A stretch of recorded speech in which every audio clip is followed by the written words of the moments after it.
cool is what I was just saying to Dave Davidson here at Songbirds with Barry. This is the most anticipated site Chattanooga has seen in a while, the world's largest, rarest guitar museum. And what we're doing here right now, we're lucky enough to get the exclusive sneak peek of the guitars being moved in this space. It's above the Revelry Room, the whole entertainment district by the Choo Choo here in Chattanooga. So let's get started. They're super busy getting everything going, but they're gonna give us a little tour and tell us about some of these beautiful instruments, right? Yep.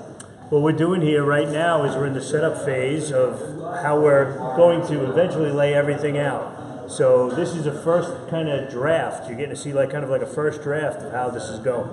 Cool. So if you want to walk through, you can follow me. Always. Let's go. This area here is one of our surf guitar cases, and surf music is very important because it really bridged the gap between the earliest rock and roll and the British invasion. So many stars came out of this era, most notably Dick Dale and the Ventures. So what you see here are a lot of guitars that had special finishes on them that were most of these guitars were sent out from Fender to be sprayed at local body shops because the Fender company couldn't spray such thick, heavy, metallic finishes. Cool. Okay. That's beautiful. So you can see there's no glass on the cases yet, but there will be. That will change. Yep, there will be as we're working. Yep. Dave, you had said, you may have just said, but a lot of this is auto body paint, right? Yes, almost all of it is our DuPont finishes. These were all colors that you could have bought, like you could have bought this on your Oldsmobile and you could have got this on your Cadillac and so on and so forth. They used mostly old DuPont finishes, GM finishes, Ford finishes, Chrysler finishes, DeSoto finishes, so on and so forth. So who played some of these babies? Well, in this particular case, the only guitar that we have here is this one at the bottom that you can see this photograph down here. This is the lead singer of a surf group called the Challengers, and that is the actual guitar being played here. Very cool. If you notice, on the backdrops, which are kind of blinded a little bit by the guitars right now, we have beach scenes for the surf guitars, and as we walk through the next case, we'll show you how that keeps expanding. And speaking of, I'm really excited, Brian Wilson is coming to the Tivoli in May. That's an amazing thing. Yeah, so surf music, I don't know if a lot of people besides people in your business realize, it has a lot to do with these guitars. Oh, absolutely. Absolutely. Yeah. Okay, what are we looking at? Again, you'll see more surf guitars, and Fender is a dominant force. Fender Company was a dominant force. The Jazzmaster here, okay, and the Jaguar here were two of the most important surf guitars ever, along with the Mosrite Ventures model, which was a guitar that was made by Semi Mosley, who owned Mosrite, and it was made for the Ventures band. Okay, so the guys like Noki Edwards and guys played these guitars. This bass, this Sparkle bass, which has got a lot of wear and tear on it, has a great amount of stories. This was played by everybody from Shifty Henry, who was an early Fender endorser who played with Elvis, all the way up through the years, and had many hands and recorded on hundreds and hundreds of records. A lot of what is here, because you've told us before, is not so much about who played it as its place in history. Correct, absolutely. Right? So people aren't going to come in. Some of them have stories tied to a particular person, but that's not what this is about. No, it's really not. It's really more about the preservation and the rarity of the guitars. You can take a common color, for instance, of the Fender common colors of what they offered, and this color is called Olympic White. It's really one of the most common of all colors, where Seafoam Green is excruciatingly hard to find. Excruciating. Yes, it is excruciating. And again, these are sparkles, so these guitars are really one-offs. They really didn't make many of them. Okay, even if you see a guitar that's a blue sparkle, there's many variations. This one is kind of like a greenish blue sparkle, and if you hold it in the light just right, you'll get, as you turn it with the light, you'll get blue and you'll get green, you'll get bits of red, you'll get bits of yellow, like a modern automotive finish. I like this one because it's beat up a little bit. It's really cool. And this has a aluminum pickguard, which Fender experimented with for a few years. And these were anodized. They were obviously just plain aluminum. They anodized them gold. But for playing, you can see they wore right through. You can actually feel with your finger the difference in how the smooth the metal gets. Yeah, I feel that. That's cool. And also point out, it's guitar music, there are basses here. Oh, behind all me are fretted banjos. instruments, all fretted instruments, and we'll get a chance to do that. Okay. Would you like to walk around this way? Yes, there's so much to see, you guys. This is No so cool. problem. As you come around to more surf pieces, okay, these are just different representatives. Okay, here again, this is a Fender Mustang, which you saw in the '90s being made famous again by Kurt Cobain and Nirvana. You can see another Fender Jaguar in a more common color, Lake Placid blue. This very similar. This is just like the Brian Wilson bass, which is Olympic white, but with a white pickguard, where most of them had a tortoiseshell, which I can show you later, a dark pickguard. And this is another champagne sparkle. This is one of a kind. Love we it. do believe that this was made for someone famous. We just haven't tracked it down yet. It is one of a kind, and usually when you had really highly unusual colors like this, it was usually made for someone. Who could it be? We'll figure it out. Okay. That's what we do. That's what we do. This would be the end of the surf music case. All right, and here we have different things. Very correct. Fender Harvard amplifier, a lime green Jaguar sparkle. Okay, a little darker green sparkle, but that's a tortoiseshell pickguard. They're not really made out of tortoiseshell. It's celluloid. It's just made to look like tortoiseshell, which was popular during that time. Okay. Okay, and but you can see, like I said, we use like a beach scene, got a little VW microbus in the background, some palm trees, just trying to keep it right. All the details. Dave, I'm asking you to repeat yourself again because we Yeah, talked, yeah. but for people, out there, this sort of theme idea is something that you guys are going to do all the time, right? It won't be this same surf theme every time. So if somebody comes, every 6 months, a year, whatever, it will rotate. Every 3 months, we're going to have new breakout displays. So, for instance, right now we have a very heavy emphasis on surf. Right. Okay, but it's quite possible that 3 months from now we will do the art of the Telecaster, and all of this will be filled with very rare, one-of-a-kind Telecasters, followed maybe by the art of the Les Paul or something along those lines. Colors, years, decades, Absolutely. you can mix and match it any way you want Absolutely. to. Very cool. This is a great banjo case. These are some of the rarest banjos in the world, actually, with incredible workmanship, beautiful woods, detail, beyond belief. I'll bring, and you can just see the workmanship of all the glittered binding here. You guys can see that, and beautiful wood, and the flame neck and the maple and the neck is beautiful. That's awesome. I mean, this is incredible, and these are pushing. These are 1930s, 1920s mostly. Okay, and as we go through, it's a little early, but you'll see in the next case after this that we're starting to bring some of the animation in that we're going to decorate around some of these instruments, which is not in yet because we're still working here. They've been working like all night for a couple of days. Round the clock. Yeah, and you've been collecting. Tell people how all these pieces were acquired. This has been a long time coming. Yeah, we started buying for this collection. My company in New York started buying for this collection about 18 years ago. And it started off as just one type of guitar. We never conceptualized a museum. It kept growing. The idea kept getting larger and larger and larger, and then finally it went to this. And it's pretty cool. It's pretty amazing. All these different types of things.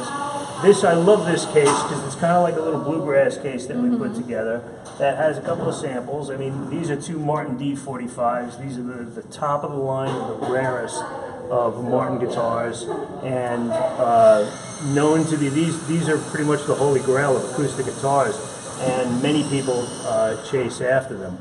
We're very fortunate to not only have one but two of them. The F4 mandolin and a mandola. This is a Lloyd Loar, and Lloyd Loar was a builder and someone who worked for Gibson that worked on the early ones. This is a 1924, and it's part of what we call a trifecta, where we have a mandolin, we have the mandola, and we have the L5 guitar, all built on the very same day, completed on the same day and hand signed by Lloyd Law on the inside. So that's pretty cool. A really cool Hawaiian EH-150 lap steel on the bottom, and some period correct stuff that you might find, some, this little cowboy songbook, and just trying to get that whole vibe. And you'll notice the background are all banjo fingerboards, so we thought that would be a nice motif to use in the back. It's beautiful. I'm sure somebody out there is wondering, do these get played? Yes, absolutely. That's one thing that's very, very important. Because we rotate our inventory on a regular basis, the guitars actually do get used and enjoyed. They're not just wall art.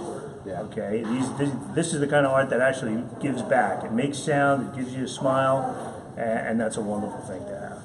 That's Are awesome. all of the guitars in the collection in good playable shape? Everything's ready to go. Bits and pieces of any, you don't play. Everything is ready to go. Every guitar in here can be plugged in, played, is fully operational, adjusted, and tuned to pitch when they go up. Now, when they hang in an environment like this, they could go out of tune a little bit, but it's nothing we can't tweak and get right in a couple of minutes. And how will that work? How is that going to work with people playing these instruments from time to time here? Well, the people who come to visit, these guitars will be behind glass, but we have other guitars here that people will be able to play. Okay, and then are you going to have some events in the future where musicians will be in here Absolutely. That's one of the big things we're looking forward to doing. playing? Very cool. Okay. So we're looking to get some stuff in here as far as different instruments, and we'll go walk to that room in a little while where that's going to happen. I'll show you a little bit about it. Yay. Okay. I'm excited to hear some music, as always. We're just starting and completed. Oh, wow. This is a really cool, there were a lot of minor but really, really good country players out there. And this particular woman, Judy Lynn, had her Martin guitar. This is very common to have a tooled leather wrap done back then. You'll see it on Waylon Jennings. You'll see Elvis Presley with pictures like this. And most of these were done by a guy named Tom Kelly. Okay. And these are usually marked right on the back, and it'll say specially made for and given to Judy Lynn. And this one says by Tom Kelly, 1955.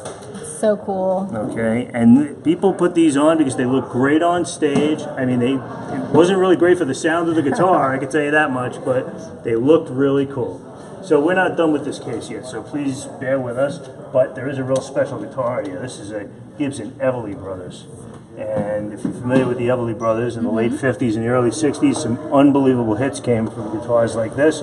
And these came in two colors. This is black, and it's the rarer of the two. The other is natural, which is just like a plain wood like that. And if you come down here, I love this case because this is, these are all beautiful National and Dobro resonator guitars, which sound completely different. They use a resonator inside, okay, to deflect the sound out. I've never seen one before. Yeah, they're beautiful, and this is a lap steel, an old Rickenbacker Electro, a very early Fender lap steel. So Fender started in 1946, right? And they basically started in a garage. Leo Fender and his partner Doc Kaufman worked out of a garage on TV and radio repair, it was called. And then eventually they moved and they got themselves into a position where they were able to open up a company, and they started off making lap steels, and that became eventually electric guitars. Okay, yeah. Yes. I've got to kill the power for the inspector, so he can Oh. see the emergency light. That's fine. Okay. Okay. That's fine. Yeah. It Thank goes all you. black. That's You Thank guys hear that? That's not going to mess us up. We're Okay, fine. you good? Because it's going to kill the showcase. We're not right? scared. fine. Okay. All You right. can problem. still see. All right, and Natural then light. follow Used to me be in all the way over here. I'll show you what Okay. we're working on now. It's a huge space. How big is this space? 7,500 square feet. 7,500 square feet of amazingness. Is that a We word? anticipate between 400 and 500 guitars at a time. Wow. We can turn that inventory several times. This is the beginning of what the timeline is going to be. Although this is actually going to all be moved over here when these cases are done. Okay. We did mock this up just for the photos. And what we're doing here is we're starting at the beginning of basically the electric guitar. This is a great story, which you'll probably want to get. This is the earliest of Fenders. The first Fender electric guitar was called the Esquire. Oh, go. there goes the lights. We're okay. You okay? Mood lighting. Okay, so the very first was the Fender Esquire, which is at the top. Okay, the next guitar is the Fender Broadcaster, and you'll see the difference here is that the Broadcaster has a second pickup, and the Esquire has nothing. Okay. Okay, so underneath that cover is one pickup on that guitar. We took this cover off to expose it and show you, and this is the second electric pickup. It's basically like a little microphone for your guitar. It picks up the vibration of the strings, turns them into an electric signal, goes through a cord, goes to your amplifier, makes the sound. Okay, so this Broadcaster, which you'll see here, Leo Fender ran into a little problem. And the problem is that the Broadcaster name was already being used by the Gretsch Drum Company. Okay. And Fred Gretsch was not happy about it. So he said, look, sent the cease and desist letter, which we have a copy of, which will be here eventually. Okay, and it basically says, you know, immediately cease and desist using the name Broadcaster. So they were left with guitars without a name. So while they figured it out, it simply took a scissor and snipped off the word Broadcaster, and you just have it say Fender. Okay, now this is commonly known as a no-caster. And the reason why is because we didn't have a name. No-caster. We understand why they called it Broadcaster, because TV was just becoming popular and big, and everybody wanted to be, that was like a big thing. So, Can you guess where this is going? so we went from Broadcaster to no-caster until Leo Fender said, well, we just can't really just call it a Fender guitar, because the other one is called an Esquire. We need a name for this thing. And what else was really big? We couldn't call it a Broadcaster. We called it a Telecaster. Okay, because television, okay, and here's down here, you'll see the Telecaster. All right, so this is basically all the incarnations and the generations, and we have another Broadcaster. This one belonged to the famous Who bass player John Entwistle, and I got it from his collection when he passed. So that's So definitely stories behind everything. If people want to know the stories, are you going to have some people here to tell people stories? Yes. Or how will that work? Well, we are going to have guides for the guided tours, which we'll talk about more later. Okay. That will show you the entire museum if you want to go for the entire treat. Okay. There is a upgraded experience that will take you through the back parts and the vault. Okay, and you'll get to see Ooh, the vault. all the it's a pretty cool Like place. that. You'll see it in a little bit. It's pretty cool. And you'll get a chance to experience all these guitars with a knowledgeable guide who can walk you through and tell you a lot of these great stories. As you walk through, basically it just keeps evolving, you know, from 1950, 51, 52, and we get into 1953. This is one of the first prototype Gibson Les Paul guitars ever made. This one here is different. This is a 1952 also, but there's a couple of things that are different. This one doesn't have any binding, this white celluloid material on the fretboard. This one was built without it because it's very early, and you'll also notice the screws that hold the pickups down are on a diagonal over here. So they were still messing with it and trying to get the right formula. We understand that. So, I love the gold too. It's yeah, cool, they're very pretty cool. Please just watch your step as you walk through, okay? That's okay. Yeah, sorry. As you come through, you'll just see other period guitars, you know, from the early 50s, the Les Paul Jr., which was the student model of the Les Paul. They sold tens of thousands of these for under $100 to every kid that wanted to learn how to play that's guitar. so But they played great and were made famous by a lot of musicians later on because they had such great tone. It was a lot of bang for the buck. Now, this gold top is different than that gold top in the fact that this gold top is all gold. With the rest, you can see the wood on the back. Oh, I see. Okay, so yeah. this is a solid gold body. Okay, and has the really cute little matching amp there. I like it. And love that. And as you come through to like 1954, 55, this is the first year of the Stratocaster, another name, right? Stratocaster. Why? Because we were launching satellites into space. So the word stratosphere, Stratocaster became very prevalent with its matching amplifier. Even an old box of Fender strings from the time, the original Strat. And one of the earliest of Gibson Les Paul Customs hanging over here, which is a more deluxe version of the regular Les Paul. Another Stratocaster from the era. And a jazz guitar called an EH-150, or an ES-150, I'm sorry. And as you continue to walk through, you'll see other instruments from the period. One of the earliest Fender Precision basses, and we're going to talk about basses a lot in a couple of minutes. But this is a great, one of the first electric bass. This changed music forever, because before this you had a giant instrument you had to haul around, and you played it upright. This you played and could actually be heard through an amplifier. It was the first time. Okay, other period correct instruments as you go through. A rare natural Les Paul Jr. They made very few. More Stratocasters, a great custom-made Gretsch Streamliner with a Western motif fingerboard, where you can see all of these little engravings that were done in pearl on the fingerboard. They all have their own detail. It's truly amazing. Yep, and as we go through, for right now, this is the last case that we're going with right today. This is probably the last one we're doing today. And here you have other period correct. This guitar is awesome, and what makes this guitar is Fender Telecasters came in a color called blonde. And that was the only standard color, right? Blonde. They have more fun. Right? Yes, they have more fun. So all the early Telecasters we saw back there are blonde. This one is sunburst. If you notice, this is the color, okay, of the Stratocaster, which you see over there. This color is the same as those colors. And the reason why is because this was a special order on a Telecaster, but on a Stratocaster that was the standard color. Okay. Alright. And this is a beautiful Gretsch Chet Atkins model, matching amplifier, really, really cool. And then if you come this way, we'll walk over here and we'll do the rest. Now this is pretty much a beautiful history in the Fender bass, and shows all or most of the colors that were ever available. Everything from sparkles, and they had great colors. They were all the same as automotive finishes. This is called Fiesta Red, which is the same color that you find your Corvette in 1956. So you could buy, if you bought red on a Corvette in 1956, that was the color. It was called Fiesta Red.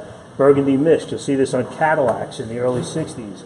Olympic White, black, that is a tangerine sparkle. I love the tangerine. I love the beat up ones. Yeah, me too. They have like a little personality, a little vibe, and it usually means that they played really well, which is something that people don't realize. If an instrument has an awful lot of wear and tear, it usually means that it played well. Just and that like people. Yes, exactly. Yeah. And this would be your Shoreline Gold. Back to your Burgundy Mist, your Fiesta Red, which is kind of like a salmon. What's that, color. Big Apple Red? That's Candy Apple. This is actually Dakota Red, I'm sorry. Okay, but I have Dakota. Candy Apple Red too. Something cool. And Seafoam Green and Ice Blue Metallic. That's beautiful too. That's a really rare color, right? Yeah, it is a rare color. What's the year range of all of these? The earliest bass in this case is this 1956, and the latest in this case is 1965. All right, that's kind of like the golden era for Fender basses right there. And then on this side of the bass, we have some oddboards, and I love this. These are some interesting things. This is a Fender 5-string bass, and the only notable player I ever knew who ever used one of these was John Paul Jones in Led Zeppelin. Okay, and he used one for a very short time. They're kind of very odd. They're odd shaped. They're awkward to hold. These are baritone basses, and these four, this grouping right here, and it's called a Fender Bass 6. It has 6 strings like a guitar, but it's tuned an octave lower. This one here in particular is different than the rest. This is the prototype. If you notice, it has these big chrome rings around each pickup, which the other ones don't have, and there's only 3 switches over there instead of 4. So this is a very early prototype. It does not have a matching headstock yet because they haven't really gone there. Okay. That matching headstock costs you an extra 5%. Of course. This is cool. That's a Thunderbird. Yep, and many different kinds. Very complicated to explain, but this is a non-reverse Thunderbird. This color is called Pelham Blue and Inverness Green. And then this is a reverse Thunderbird, which is an early one in Sunburst.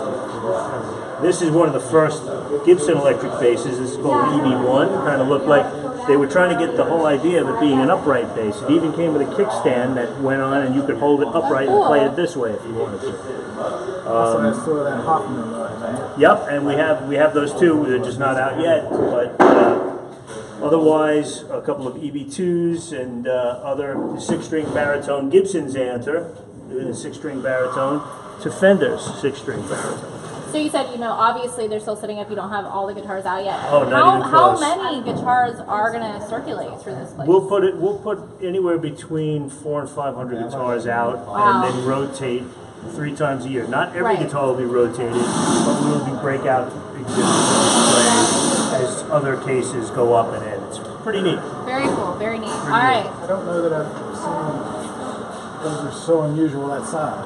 Yeah, Yeah. with the bass, I mean, they call this like a platypus headstock because it was like a beak of a platypus, so very, very long. All right, you're more used to the stair step one that is a little bit more. And then past this, the rest is going to be all messy construction, Construction. but we're walking That's through. all right. All right, and I'll give you an idea. We'll just have to talk louder. Yeah.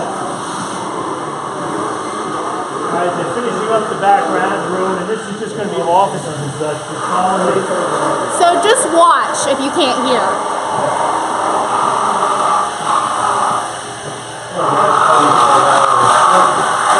This is the entrance to the green room.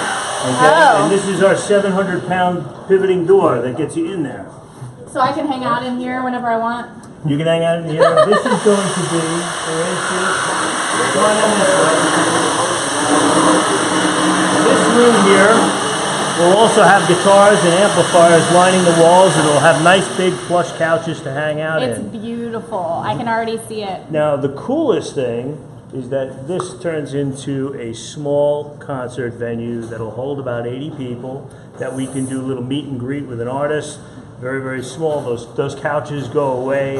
We bring in some chairs. There's a deck that goes out over here on the outside that people can hang out on, and we can have very intimate, small gatherings. I So love we're the looking feel forward to in it. here. And if you notice, like with the ceiling, this is all reclaimed barn wood off of Georgia Barn. All of the wood that's built onto the walls is all charred wood that we had done, and a lot of time and effort was put into making all this just right, so our guests have an incredible experience when they're here. It's definitely apparent, the detail in the guitars and really every piece of material in this building, Songbirds.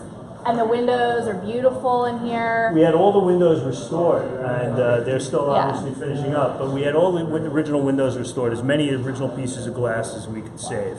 And believe me, it was very tedious. I'm glad I wasn't the guy doing the work. I've The done devil's about one in of the those, and details. I hope to never do Okay, it and then again. if you can, we'll try, just please watch your step everywhere you Okay. go. We'll walk back here. I love that you'll be able to kind of step outside. Yeah, you'll be able to go out these doors. Well, what we're doing is we're going to use this kind of like a great room for people to play in here. Right. Also, yes, we're going to have an area where you can step out. Some people might take a smoke break. Well, no, it also works, Leslie. Johnny Smith told us last Yeah. time we were here as a viewing area for when Track or Revelry have concerts. Cool. Right. Very Close off cool. the street. Absolutely. Because Very cool. it overlooks where the stage would be. I'm So. excited. And again, the official opening is, am I getting it right, March 9th? March 10th. March 10th. Yes. March 9th, we may be So doing that something. weekend of the 10th, here. 11th, and 12th, we'll have something big happen. Yeah, we're going to keep on this one. And only us, just kidding. Again here, another big heavy door. This is going to go into the vault. And the vault cases are a little bit different. Each one holds only one guitar. They'll all lock individually. Beautiful. Okay, so all of this custom cabinetry was done by our good friends over at Range right here in Chattanooga. We try whenever possible to use local artisans to build our stuff for us. We thought that was very important to support the community. Chattanooga's been great to us, and it's one of the ways we were able to pay back. And let's talk about that a little bit with Chattanooga. Everyone, I know as a reporter, when we've been talking about the status and the progress there, why Chattanooga? You know, we scoured the country to find the right place. We looked in New York, we looked in LA, we looked in Nashville, we looked in Austin, we looked in Seattle, and we kind of got to look at what was out there. And the biggest reason why we wound up here in Chattanooga is because of the talent and because of what's going on here.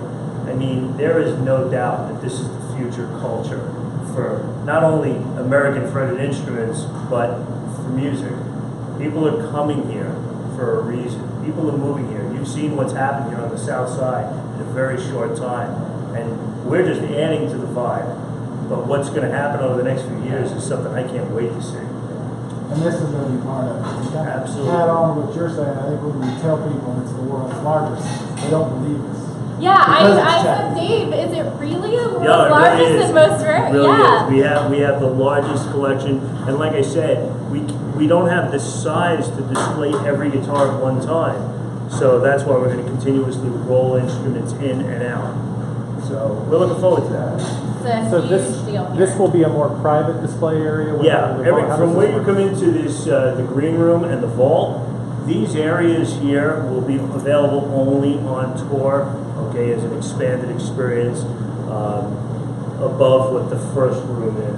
The front room, which we call the main room, is available with your simple admission, okay, and then there's an upgraded tour that takes you all the way back with a guide, and there is a price affixed to that too. So we're looking forward to everybody coming down. I mean, this is really going to be a pretty amazing thing. It doesn't take much imagination, I don't think, when you see this room, especially in that, to think of the people that are going to want to come to Chattanooga to see these guitars. And I don't just mean the average individual, I mean the guitar players that we all know and respect Yeah. and love. People in the Absolutely. music industry.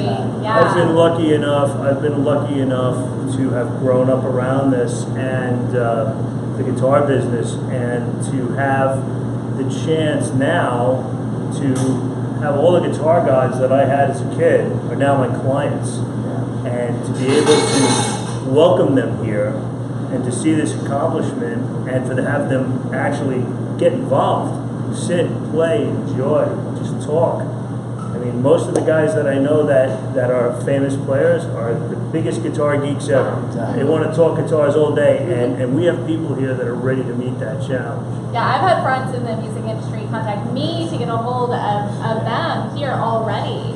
So it's really cool, and your following on social media, since that's our world, is huge. Yeah, it's getting People are there. really excited. So I'm going to have Songbirds share this for you guys, and if you want to share it with your friends, that's how the whole social media stuff works. The more you Yes. share, Like the and more share. like and share, Like and share.